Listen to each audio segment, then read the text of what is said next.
الرحمن الرحيم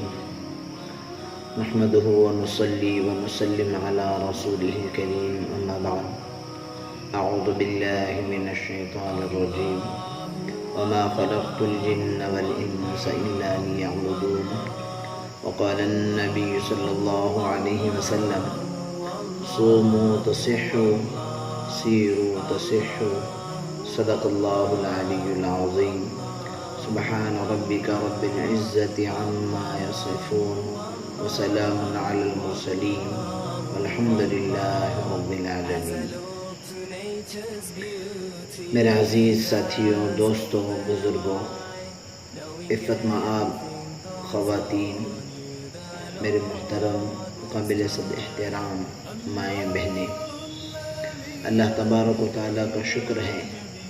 کہ اللہ تبارک و تعالیٰ ہم سب کو پھر ایک مرتبہ رمضان المبارک جیسا عظیم الشان، عظیم المرتبت، بابرکت موقع اور مہینہ پھر سے نصیب عطا فرما رہے ہیں۔ اللہ تعالیٰ ہم سب کو توفیق عطا فرمائے کہ ہم اس کی قدردانی اور شکر گزاری کرتے ہوئے اس مہینے سے مکمل مستفیض اور اس کو مفید بنا کر قدردانی کرنے کی توفیق عطا فرمائے۔ میرے عزیزوں، گزشتہ 3 دن سے ہم استقبال رمضان، ویلکم ٹو رمضان میں قرآن و حدیث کی روشنی میں اس مہینے کی کس طرح ہم لوگ اہمیت اور فضیلت کو سمجھنا ہے، چند مثالوں کی اور دینی اسلامی روشنی میں ہم مذاکرہ اور گفتگو کر رہے ہیں۔ میرے بزرگوں، آج کی اس آیت کریمہ میں اللہ تبارک و تعالیٰ اپنا ایک بنیادی اہم مقصد انسانوں کے پیدا کرنے کا بیان فرما رہے ہیں۔ اگر ہم اس مقصد کو سمجھیں تو ہمارا رمضان کا استقبال اور رمضان کے روزوں کی اہمیت و افادیت اور رات کی تراویح اور اس کے افادے و استفاضے کو ہم سمجھ بھی سکیں گے، اور اللہ تعالیٰ توفیق دے تو عمل کر کے اس سے ہم خود فائدہ اٹھا کر امت اور انسانیت کے لیے بھی مفید بنا سکیں گے۔ اللہ تعالیٰ اس آیت کریمہ میں ارشاد فرما رہے ہیں، میرے انسانوں اور جناتوں کے پیدا کرنے کا مقصد صرف اور صرف میری عبادت ہے، میری بندگی ہے۔ نماز ہو، روزہ ہو، حج ہو، زکوٰۃ ہو، اللہ تعالیٰ چاہتے ہیں کہ بندہ اللہ کی بندگی اور اللہ کی عبادت میں اپنی زندگی گزارے۔ ان باتوں کے درمیان میں ایک بات میں آپ سے عرض کروں، ہم یہ رمضان کے استقبال کو صرف رسم یا ایک رواج یا ایک جیسے جس وقت اس کی شروعات ہوئی تھی ملک مصر سے ہوئی تھی اور وہ ایک بدعت اور رسم و رواج بن کر رک گئی، اور جو عبادت رسم اور رواج بنتی ہے اس کی روحانیت ختم ہو جاتی ہے۔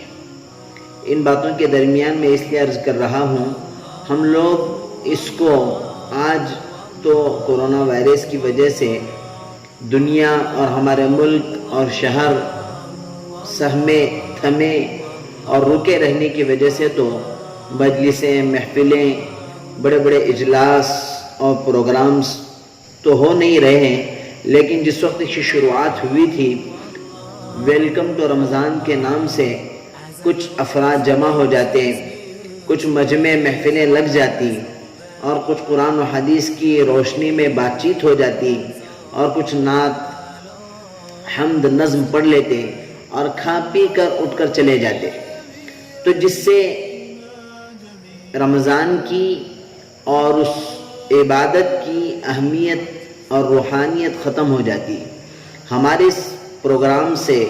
ہمارے اس ویڈیو اور آئیڈیو کے ذریعے سے آپ کو جو پیغام میسیج دینا چاہ رہے ہیں وہ ہمارا یہ سننے سنانے کی حد تک نہ رہ جائے، اور وہ ویلکم ٹو رمضان، اس کو ہم مناسبت سمجھ کر سرسری نظر نہ ڈالیں، یہ ہم مقصد کی طرف سمجھیں اور پہنچیں تو ہم یہ بات سمجھ سکیں گے۔ وہ اللہ کے نبی صلی اللہ علیہ وسلم کی دعا ہم سمجھیں گے تو اس بات کو اور زیادہ آسانی سے ہم سمجھ پائیں گے۔ اللہ کے نبی صلی اللہ علیہ وسلم نے رمضان کے مہینے کے آنے سے 2 مہینے پہلے ہی اس کو ایک انعام سمجھنے، اس موقع اور اس مہینے کی قدردانی کرنے کے لیے اللہ کی بارگاہ میں ایک دعا تلقین فرمائی، ایک دعا کی طرف ہمیں ترغیب دلائی۔ وہ دعا ہے اللہم بارک لنا فی رجب و شعبان و بلغنا رمضان۔ رجب کا پورا مہینہ، شعبان کا پورا مہینہ ہم اللہ سے دعا کرتے رہیں گے تو اللہ کی ذات سے امید ہے کہ یہ رمضان کا استقبال رسم اور رواج نہیں بنے گا، اور ایک محفل اور مجلس، ایک سرسری نظر کی بات اور گفتگو نہیں بنے گی، اور اس کی روزے کی ہو، رمضان کی ہو، روحانیت بچے گی اور روحانیت ختم ہونے سے ہم محفوظ رہیں گے اور اس کی روحانیت سے ہم فائدہ اٹھا سکیں گے۔ تو میں آپ سے گزارش کر رہا ہوں، اب تو رجب مکمل ہو کر شعبان بھی مکمل ہونے کے قریب ہے، اب ہم اس دعا کو کم از کم روزانہ 11 مرتبہ، زیادہ سے زیادہ 41 مرتبہ پڑھنے والے بنیں۔ اللہ کی ذات سے امید ہے اس دعا کی برکت سے ہم سب کو اللہ تعالیٰ رمضان کی قدردانی نصیب کریں گے۔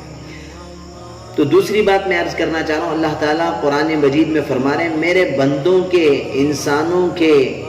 جناتوں کے پیدا کرنے کا واحد صرف اور صرف ایک ہی مقصد ہے، میری بندگی، میرے بندے میری عبادت کرنے والے بن جائیں۔ تو اب رمضان اور روزہ ہمارے لیے اس میں جان ڈالنے کے لیے ایک موقع مل رہا ہے، ہم اس کو اللہ کا انعام سمجھیں اور اس کی قدردانی شکر گزاری کرتے ہوئے ابھی سے ہم اس کی تیاری میں لگ جائیں، اس کے شوق و ذوق میں لگ جائیں تو اللہ کی ذات سے امید ہے اللہ تعالیٰ اس آیت میں جو ہمیں بندگی کا حکم دے رہے ہیں، ہمیں رمضان کی تیاری کی طرف ایک اشارہ کر رہے ہیں اور وہ عبادت کو عبادت بنانے کی طرف ہمیں یاد دہانی کرا رہے ہیں، تو اللہ کی ذات سے امید ہے کہ ہم اس رمضان کے روزے کی عبادت کی وجہ سے ہماری روحانیت میں اور بڑھوتری اللہ تعالیٰ نصیب فرمائیں گے۔ دوسری چیز، حدیث میں اللہ کے نبی صلی اللہ علیہ وسلم نے ارشاد فرمایا صوموا تصحوا سیروا تصحوا، ایمان والو تم روزے رکھو صحت یاب ہو جاؤ، تم سیر سیاحت تفریح کرو صحت مند ہو جاؤ۔ اب تو یہ ایک عالمی پیمانے پر ساری دنیا کو ان جراثیم نے، اس وبا نے، اس بیماری نے ایسے گھیر رکھا ہے کہ سیر و سیاحت تو دور، اپنے پڑوس، اپنے صحن، اپنے آنگن، اپنے دکان، اپنے خرید و فروخت کے لیے جانا بھی اجازت بھی نہیں، مشکل بھی ہے اور ناممکن بھی ہے۔ تو اس حال میں ہم حدیث کی اس دوسرے جملے پر عمل پیرا ہو کر ہم اپنی صحت کو بنا سکتے ہیں، ہم اپنی صحت کو بچا سکتے ہیں۔ اللہ کے نبی صلی اللہ علیہ وسلم نے حدیث شریف کے ان 2 جملوں میں فرمایا یا تو تم روزہ رکھ کر صحت مند ہو جاؤ یا تم سیر اور سیاحت کر کے صحت مند ہو جاؤ۔ اب سیر و سیاحت تو رکی ہوئی ہے تو کم از کم ہمارے لیے رمضان کا مہینہ جو آ رہا ہے اس موقع کو ہم فائدہ اٹھائیں، پچھلے پروگرامز کی جو ہم نے فضیلت کی حدیثیں سنائی ہیں اس کو بھی آپ ذہن میں رکھیں، ان کو بھی یاد کریں، ان کو بھی یاد رکھ کر اس کی طرف بھی توجہ دے کر اس حدیث کو غور کریں تو اللہ کی ذات سے امید ہے کہ اللہ تعالیٰ نفل روزے پر اتنا ثواب دے رہے ہیں کہ زمین و آسمان کے بیچ کا خالی حصہ نیکیوں سے بھر جاتا ہے۔ تو آپ سوچو اب رمضان جیسا مہینہ، اس مبارک مہینے کا روزہ اور وہ فرض روزہ، اس پر اللہ تعالیٰ ہمیں کتنا ثواب عطا فرمائیں گے، اور ثواب کے ساتھ ہماری ہیلتھ کے لیے، ہماری صحت کے لیے اللہ کے نبی صلی اللہ علیہ وسلم حدیث میں ارشاد فرما رہے ہیں تم روزہ رکھو صحت یاب ہو جاؤ۔ تو میرے بزرگوں، آج کے اس پیغام سے، اس میسیج سے میں آپ کو باخبر آگاہ کرتے ہوئے عرض کرنا چاہ رہا ہوں کہ ہم عبادت کرنے والے بندے بنیں اور بندگی کی طرف آگے بڑھیں روزوں کا اہتمام کر کے۔ دوسرا، صحت یاب ہونے کے لیے اور اپنی ہیلتھ اور صحت کے لیے اس موقع کو، اس گولڈن چانس کو، اس سنہری وقت کو پوری طرح ہم فائدہ اٹھانے کے لیے ثواب کے ساتھ جسمانی روحانی دونوں فائدوں کے لیے ہم ابھی سے ذہنی طور پر تیار ہوں، تو اللہ کی ذات سے امید ہے کہ اللہ تعالیٰ ہمیں قرآن و حدیث کی روشنی کے ساتھ دینی دنیوی فائدے بھی ہمیں نصیب کرے گا۔ آخر میں آپ تمام حضرات سے گزارش کرتا ہوں کہ اس پروگرام کو آپ خود بھی دیکھیں، دوسروں کو بھی بھیجیں اور دوسروں کو بھی اس میں شیئر کریں، تو اللہ کی ذات سے امید ہے کہ رمضان کا جو ہمیں تیاری کی طرف پیغام دیا جا رہا ہے، ہم نیکی کا بھی سبب بنیں گے، نیکی کے پھیلانے کا بھی ذریعہ بنیں گے، تو اس کو آپ آگے پہنچائیں۔ اور تیسری گزارش آپ سے یہ ہے کہ آج حالات بنتے بنتے بگڑ رہے ہیں،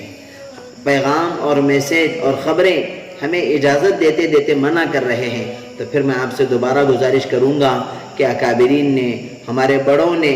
اور حکومتوں نے جس طرح سماجی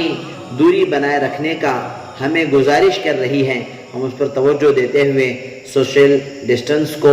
ہم مینٹین کریں اور سماجی دوری بناتے ہوئے ماسک کے ساتھ وقت ضرورت بہت ہی شدت اور سختی ہو تو باہر نکلیں، ورنہ اپنے اپنے گھروں میں رہ کر نظام الاوقات بنا کر عبادت، تلاوت، ذکر، اوراد و وظائف اور رمضان کی تیاری میں لگیں، اور اپنوں کے ساتھ، اپنے بھی بچوں کے ساتھ، اپنے بڑوں کے ساتھ، اپنے فیملی کے ساتھ ان غربا، ان مساکین، ان فقراء کو بھی آپ یاد رکھیں کہ اپنے مال میں اپنی